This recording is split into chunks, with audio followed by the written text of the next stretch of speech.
All right, so you got Hendo, you've got Rich Franklin, and you've got not so much Thales Leites, but maybe Irwin, to look at different fights, look at different fights that Anderson fought. Can you take all of those guys together and maybe fight each one and talk to them about their experience with him and take something away from that? Is that even a possible strategy for training? I don't think I'm going to like do a series of interviews. I think, you know, I just kind of watch the tape and see where they went wrong, you know. Are you afraid to fight this guy? I'm not afraid of any person.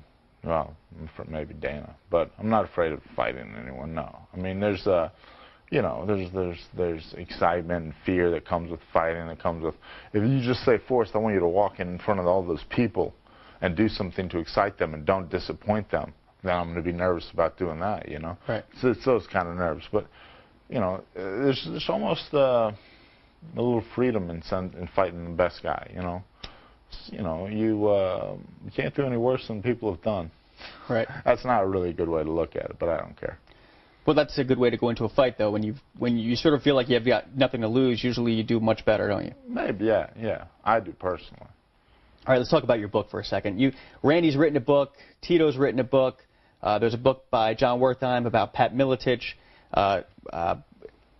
Matt Hughes wrote a book. This is like the 5th or 6th book by one of you famous fighters. Yeah, well, you know, there's a trend, so I want to get in on that. You know, I like to do what's trendy. That's me.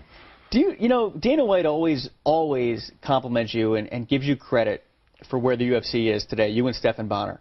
And UFC 101 is going to be a big fight, because not only is it the first fight in Philadelphia, but you're going to fight the pound-for-pound best fighter in the world. When you get to a point in your career, where do you look at your journey and say, how the hell did I get here? Well, I think.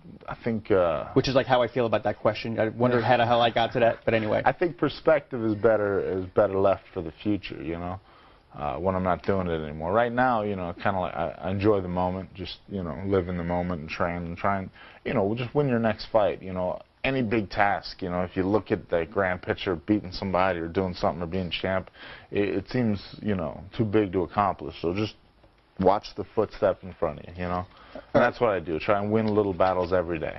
Do you have fun? Yeah, you have to have fun. That's a good question, though, because, you know, there was something about sometimes you don't have fun. There's a lot of pressure, you know? But, you know, it is what it is. You got to do the best you can do, and, you know, you can put all the pressure on yourself in the world. I'm not sure how much it makes you better. Do you like where the UFC is?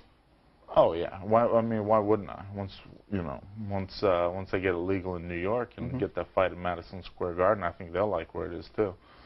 Yeah, and that's in fact this week there's a vote coming up. It probably won't happen until 2010. You got a guy named Bob Riley who's totally against it. I've heard, yeah. But you know, I interviewed him on the show. Not Bob O'Reilly. Not Bob O'Reilly.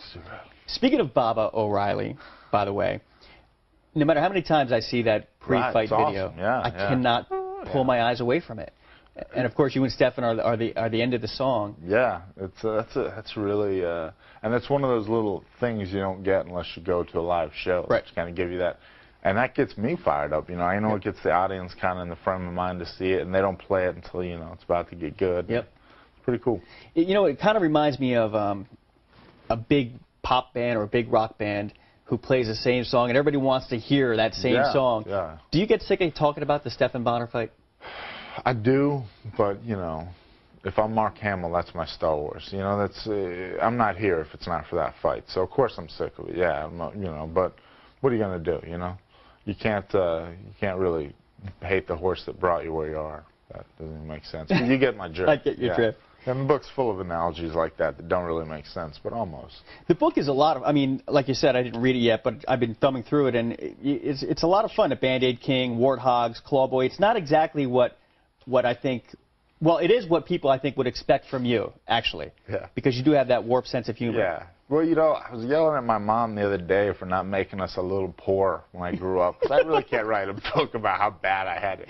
We were lower middle class. Pat Miletich and we were lower middle class. Right. And Wick. Talk to me about this picture. Yeah. How'd you pick that picture? All right. You can see the nice hair combing job there. I don't even know what that picture's from. And actually, I think I know what it's from. If we look at it carefully, I have my $100 leather jacket in there that I bought off a homeless guy. But that's an after picture of one of your fights backstage. No, it isn't. No, it isn't. It's just a random picture that some guy took, and it looks horrible. and they had like these good-looking pictures, like me, like almost like trying to look handsome and stuff. And I was like, that's garbage. Don't be that guy. You're not handsome. You're never gonna be. Don't try.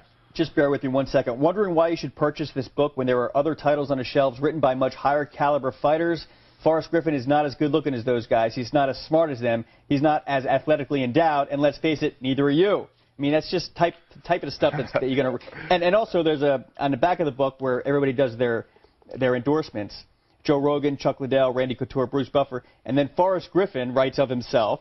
Forrest Griffin has written a masterpiece not since Hemingway has an author stimulated, tantalized a reader's senses through such delicate and colorful prose. This book is destined to become one of the greats, an international bestseller for centuries to come. We should all remove our hats and bow to the genius of this thought-provoking work. Bravo, Griffin, bravo. I'm really glad we sent a copy to that guy, because he certainly wrote a great review of it.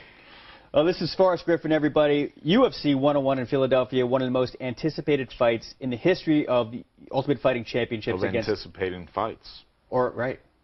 It's like Heinz 57 sauce. You should come out to that song. Anticipation. You know what? I was talking about songs to come out to, and Dana's decided that my song is my song, and that's that. It's like, man, right. I like your song. Keep it. It's a great song. If you watch the beginning of The Departed. Exactly. That's where I got it from. I can't lie. It's a great movie. I was a Dropkick Matt Murphy's fan before, but when I heard that song in The Departed, I was like, I'm Irish. I love the movie, of course, and I can't help it. All right. This is Forrest Griffin. I'm Mike Straka. This has been Fox Fight Game. Until next time, enjoy the fights.